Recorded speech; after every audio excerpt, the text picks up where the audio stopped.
নাই কই গেছে বলছে এটা এখন মগবাজার থেকে পরিচালিত হয়। মতিঝিলে ইসলামী ব্যাংকের হেড অফিসার নাই, এটা এখন মগবাজার সাদা শকুন চালায়। কোথায় কে বসবে কোথায় কে উঠবে সাদা শকুন ঠিক করে দেয়। সাদা শকুনকে বলবো এসালন তো 82% শেয়ার উন্মুক্ত মার্কেট থেকে কিনে নিছিল, তুমি কয় পার্সেন্ট শেয়ার নিয়ে মতিঝিলের ইসলামী ব্যাংকে মগবাজারে নিয়ে গেলা? জিজ্ঞাসা করছি। 5,000 মানুষের পেটে লাঠি মেরে তাদেরকে বের করে দিয়েছে। কেন বের করলো? তাদের শিবিরের জন্য ইয়ানত দরকার, শিবিরের জন্য চান্দা দরকার, জামাতের জন্য চান্দা দরকার।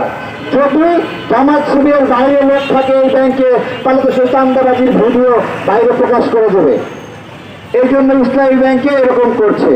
আমার একটা কথা, যে এই জুলাই গণঅভ্যুত্থানের আগে ইসলামী ব্যাংকে কখনো টাকা প্রিন্ট করে দিতে হয় নাই।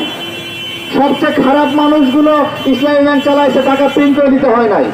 অথচ যখন জামাতের দখল করছে বাংলাদেশ ব্যাংক থেকে টাকা প্রিন্ট করে দিয়ে ইসলামী ব্যাংকে ভর্তি দিতে হয়েছে। এতদিন ইসলামী ব্যাংক লস খায় নাই, কিন্তু যখন জামাত নিয়ন্ত্রণ নিছে 3,000 কোটি টাকা লোকসান হয়েছে। এই টাকা কেন লোকসান হলো? কে খেয়েছে? কে খেয়েছে?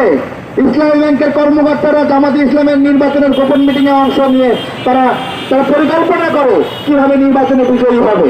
একটা ব্যাংক কখনো এইভাবে রাজনৈতিক কার্যক্রমে যুক্ত হতে পারে? বলেন, একটা ব্যাংক কোন রাজনৈতিক দলকে মাসে মাসে চাঁদা দিতে পারে? একটা ব্যাংকের কর্মকর্তারা ইসলামী